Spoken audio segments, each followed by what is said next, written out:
Well, hello everyone, and welcome back. It is another Sunday night, and we are doing another chapter in our series of live cold readings. Tonight we are going to be continuing with Bleak House and moving on to the next chapter in our story, chapter 41, if I'm not mistaken. I am still in the process of pulling up information that I need in order to do this thing. So bear with me if you would, please. It's been an interesting day, interesting weekend, really. So I am almost have things set up as I need them to be. So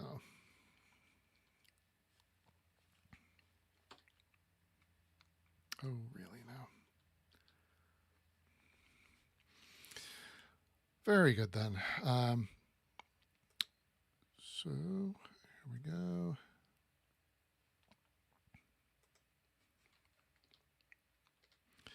All right. Many thanks for your patience. Lot going on this weekend, and so I came to my stream tonight with a little bit less preparation than I normally would have. One thing you might find interesting is that this camera angle is very different from the ones that I've been using for a while. This is the same room, but the camera positioning has pivoted about 90 degrees, so you're seeing a very different angle of the room than you normally would. But the room is the same, and we're all more or less the same. And I have tea. The beaker is the same. So, moving on tonight, we are about to embark on Charles Dickens' classic Bleak House, Chapter 41, In Mr. Tulkinghorn's Room.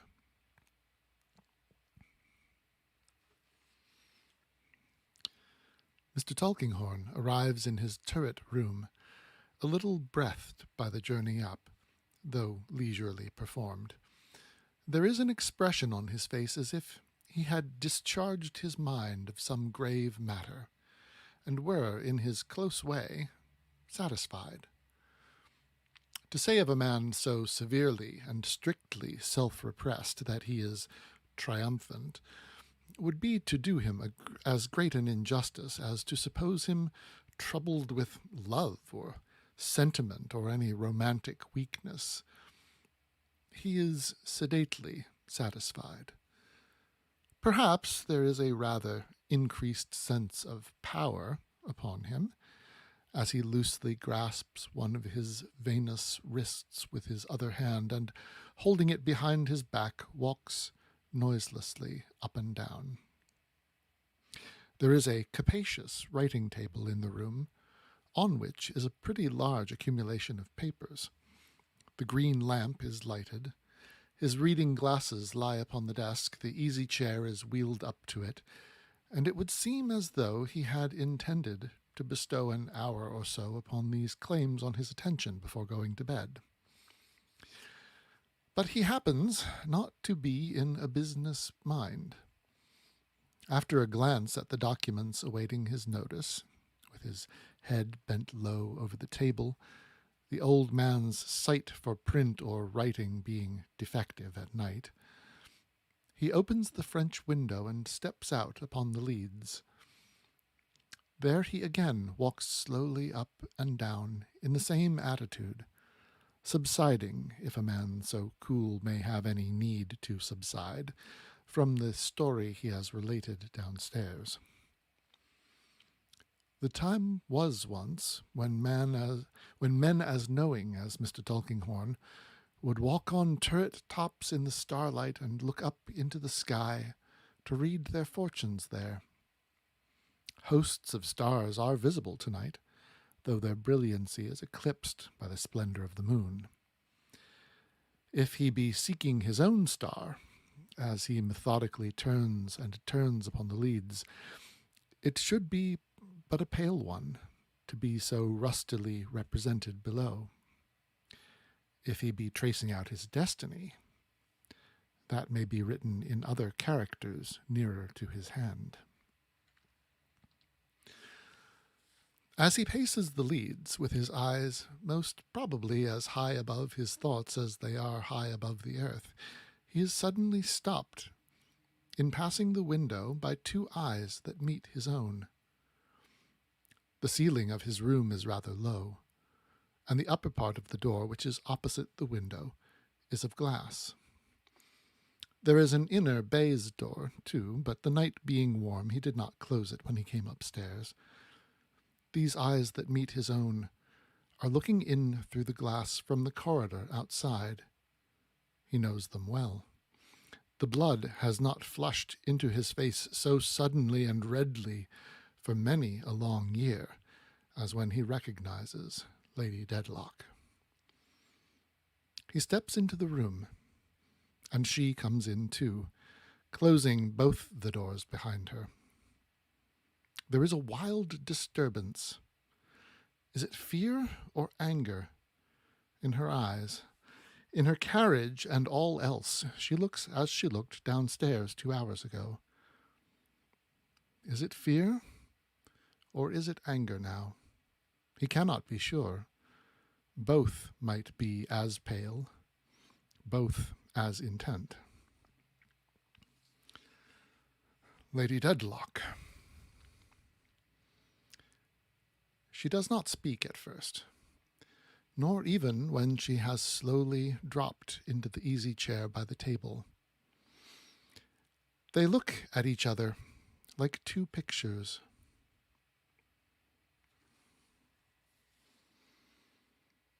Why have you told my story to so many persons? Lady Dedlock, it was necessary for me to inform you that I knew it. How long have you known it?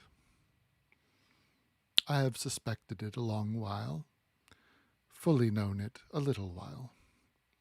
Months? Days. He stands before her, with one hand on a chair back, and the other in his old-fashioned waistcoat and shirt frill, exactly as he has stood before her at any time since her marriage. The same formal politeness, the same composed deference that might as well be defiance. The whole man, the same dark, cold object, at the same distance, which nothing has ever diminished. Is this true concerning the poor girl? He slightly inclines and advances his head, as not quite understanding the question. You know what you related. Is it true? Do her friends know my story also? Is it the town talk yet? Is it chalked upon the walls and cried in the streets? So, anger, and fear, and shame.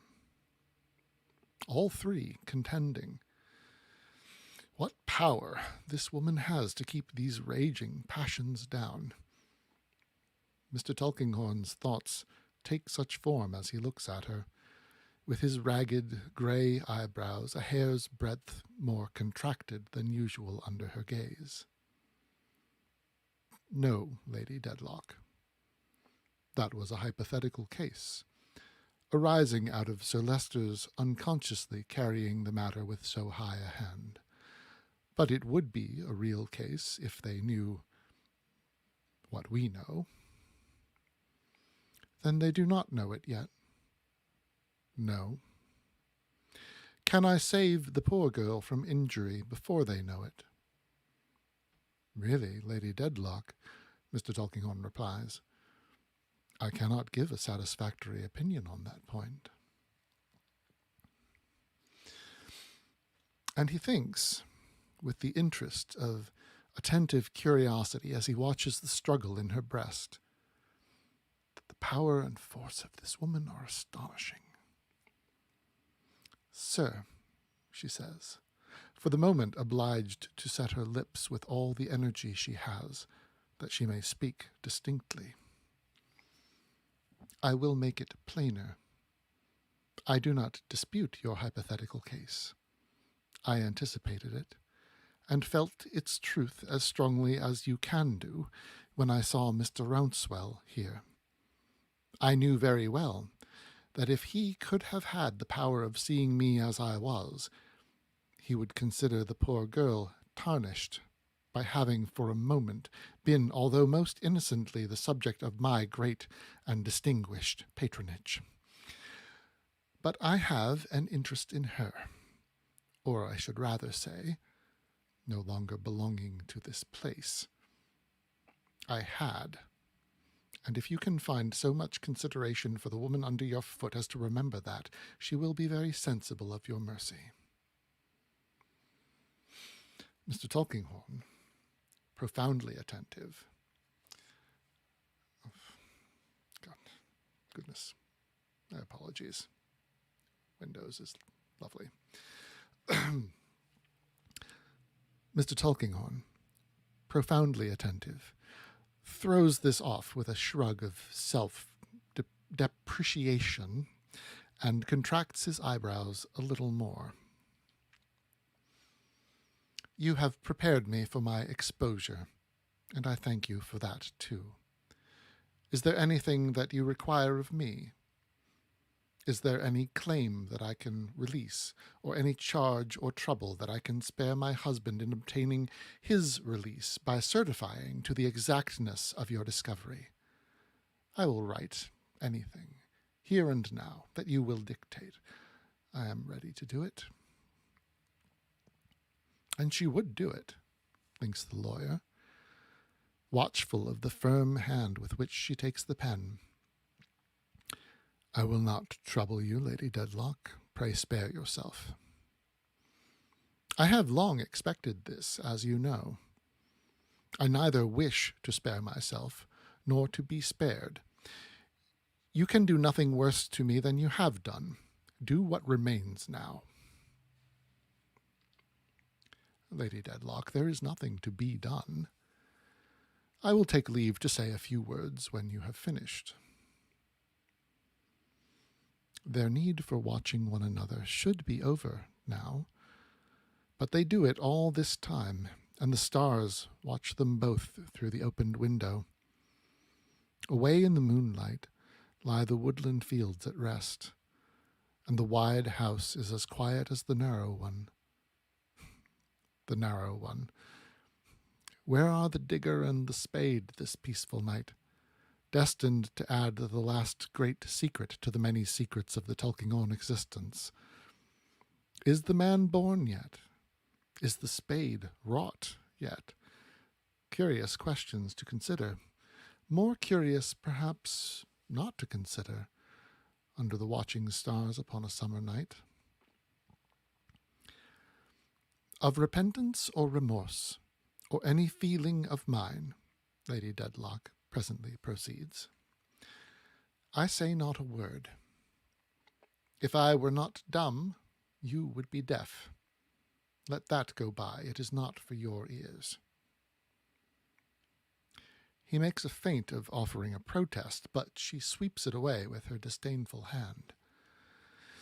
"Of other and very different things I come to speak to you. My jewels are all in their proper places of keeping. They will be found there. So my dresses, and so all the valuables I have. Some ready money I had with me, pleased to say, but no large amount. I did not wear my own dress in order that I might avoid observation. I went to be henceforward lost. Make this known. I leave no other charge with you." "Excuse me, Lady Dedlock," says Mr. Tulkinghorn, quite unmoved. "I am not sure that I understand you. You want to be lost to all here. I leave Chesney Wold tonight.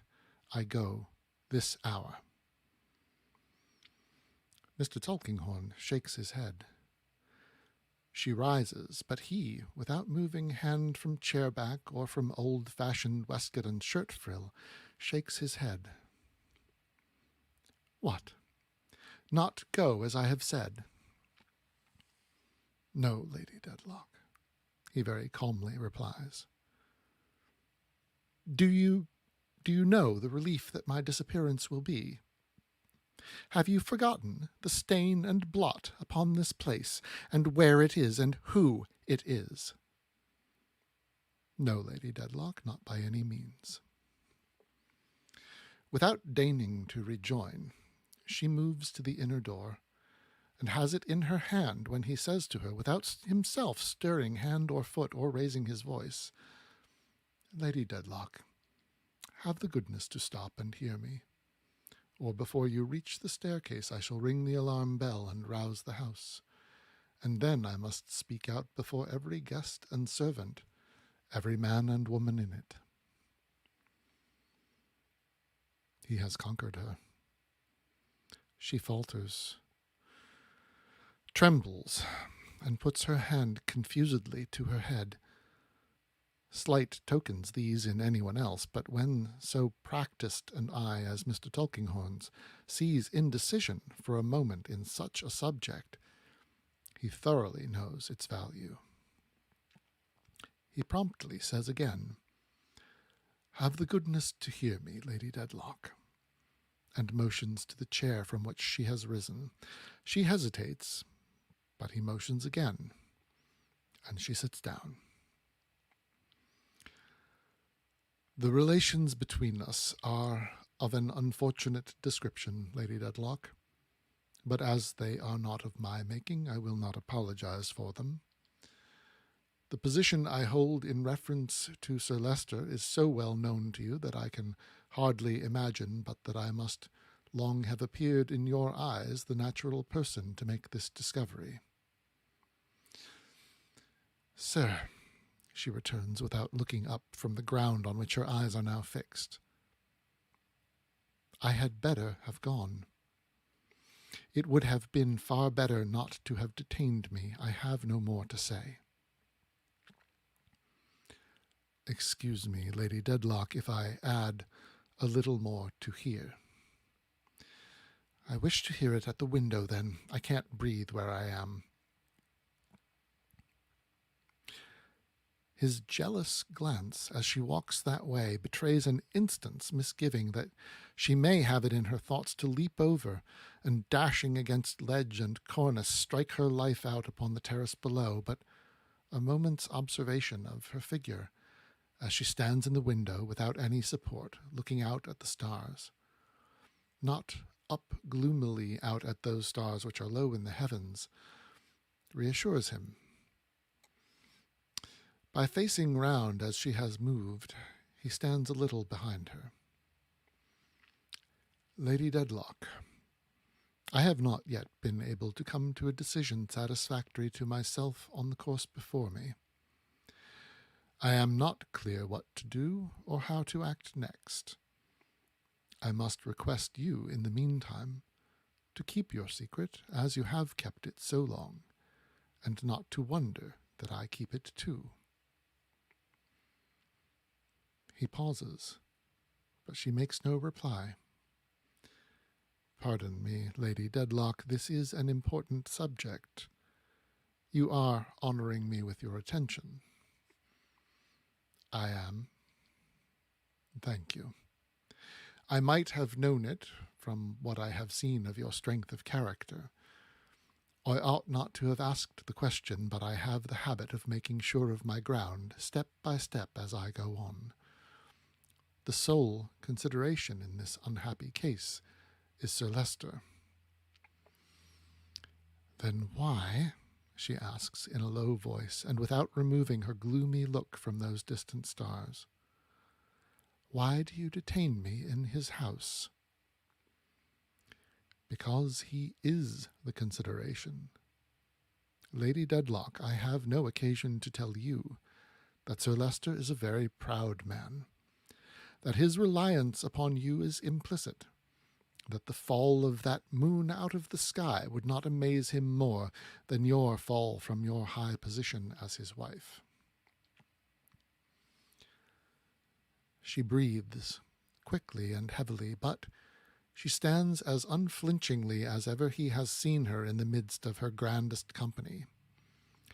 I declare to you, Lady Dedlock, that with anything short of this case that I have, I would as soon have hoped to root up by means of my own strength and my own hands the oldest tree on this estate, as to shake your hold upon Sir Leicester, and Sir Leicester's trust and confidence in you. And even now with this case, I hesitate. Not that he could doubt. That, even with him, is impossible. But that nothing can prepare him for the blow. Not my flight, she returned. Think of it again. Your flight, Lady Dedlock, would spread the whole truth, and 100 times the whole truth, far and wide. It would be impossible to save the family credit for a day. It is not to be thought of. There is a quiet decision in his reply which admits of no remonstrance. When I speak of Sir Leicester being the sole consideration, he and the family credit are one. Sir Leicester and the baronetcy, Sir Leicester and Chesney Wold. Sir Leicester and his ancestors and his patrimony, Mr. Tulkinghorn very dry here, are, I need not say to you, Lady Dedlock, inseparable. Go on. Therefore, says Mr. Tulkinghorn, pursuing his case in his jog-trot style, I have much to consider. This is to be hushed up, if it can be. How can it be if Sir Leicester is driven out of his wits or laid upon a deathbed? If I inflicted this shock upon him tomorrow morning, how could the immediate change in him be accounted for? What could have caused it? What could have divided you? Lady Dedlock, the wall chalking and the street crying would come on directly, and you are to remember that it would not affect you merely, whom I cannot at all consider in this business, but your husband, Lady Dedlock, your husband. He gets plainer as he goes on, but not an atom more emphatic or animated. There is another point of view, he continues, in which the case presents itself. Sir Leicester is devoted to you almost to infatuation. He might not be able to overcome that infatuation, even knowing what we know. I am putting an extreme case, but it might be so. If so, it were better that he knew nothing. Better for common sense, better for him, better for me. I must take all this into account, and it combines to render a decision very difficult. She stands, looking out at the same stars without a word. They are beginning to pale, and she looks as if their coldness froze her. My experience teaches me, says Mr. Tulkinghorn, who has by this time got his hands in his pockets, and is going on in his business consideration of the matter like a machine. My experience teaches me, Lady Dedlock, that most of the people I know would do far better to leave marriage alone. It is at the bottom of 3/4 of their troubles. So I thought when Sir Leicester married, and so I always have thought since. No more about that. I must now be guided by circumstances. In the meanwhile, I must beg you to keep your own counsel, and I will keep mine. I am to drag my present life on, holding its pains at your pleasure day by day, she asks, still looking at the distant sky. Yes, I am afraid so, Lady Dedlock. It is necessary, you think, that I should be so tied to the stake? I am sure that what I recommend is necessary. I am to remain on this gaudy platform on which my miserable deception has been so long acted, and it is to fall beneath me when you give the signal, she said slowly. Not without notice, Lady Dedlock. I shall take no step without forewarning you. She asks all her questions as if she were repeating them from memory, or calling them over in her sleep. We are to meet as usual, precisely as usual, if you please, and I am to hide my guilt as I have done so many years. As you have done so many years. I should not have made that reference myself, Lady Dedlock, but I may now remind you that your secret can be no heavier to you than it was, and is no worse and no better than it was. I know it, certainly, but I believe we have never wholly trusted each other. She stands absorbed in the same frozen way for some little time before asking, Is there anything more to be said tonight? Why, Mr. Tulkinghorn returns methodically as he softly rubs his hands. I should like to be assured of your acquiescence in my arrangements, Lady Dedlock. You may be assured of it. Good. And I would wish, in conclusion, to remind you as a business precaution, in case it should be necessary to recall the fact in any communication with Sir Leicester, that throughout our interview I have expressly stated my sole consideration to be Sir Leicester's feelings and honour and the family reputation. I should have been happy to have made Lady Dedlock a prominent consideration too, if the case had admitted of it, but unfortunately it does not. I can attest to your fidelity, sir. Both before and after saying it, she remains absorbed, but at length moves and turns, unshaken in her natural and acquired presence, towards the door. Mr. Tulkinghorn opens both the doors, exactly as he would have done yesterday, or as he would have done 10 years ago, and makes his old-fashioned bow as she passes out. It is not an ordinary look that he receives from the handsome face as it goes into the darkness, and it is not an ordinary movement, though a very slight one, that acknowledges his courtesy. But as he reflects when he is left alone, the woman has been putting no common constraint upon herself. He would know it all the better if he saw the woman pacing her own rooms, with her hair wildly thrown from her flung-back face, her hands clasped behind her head, her figure twisted as if by pain. He would think so all the more if he saw the woman thus hurrying up and down for hours without fatigue, without intermission, followed by the faithful step upon the Ghost's Walk. But he shuts out the now chilled air, draws the window curtain, goes to bed, and falls asleep. And truly, when the stars go out, and the wan day peeps into the turret chamber, finding him at his oldest, he looks as if the digger and the spade were both commissioned, and would soon be digging. The same wan day peeps in at Sir Leicester, pardoning the repentant country in a majestically condescending dream, and at the cousins, entering on various public employments, principally receipt of salary, and at the chaste Volumnia, bestowing a dower of 50,000 pounds upon a hideous old general with a mouth of false teeth like a pianoforte too full of keys, long the admiration of Bath and the terror of every other community.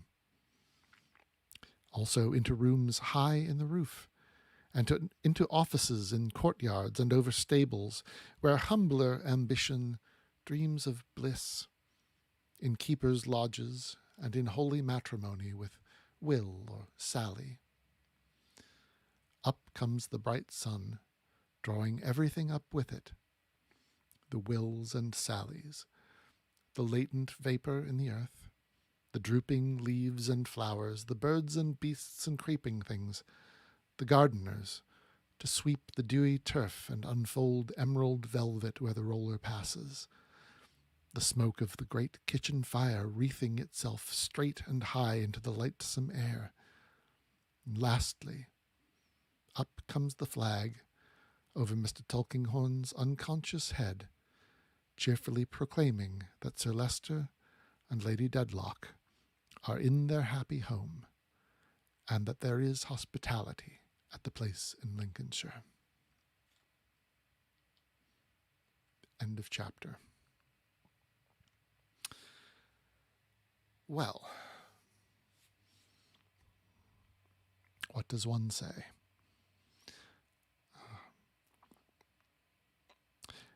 If it were not for all the courtesy, I would think it a very discourteous conversation we've just witnessed. I am intrigued to see where it goes next week when we embark upon chapter 42. In the meantime, thank you for joining me on another Sunday night. I hope you've enjoyed this reading, and I very much look forward to next time. Until then, be well.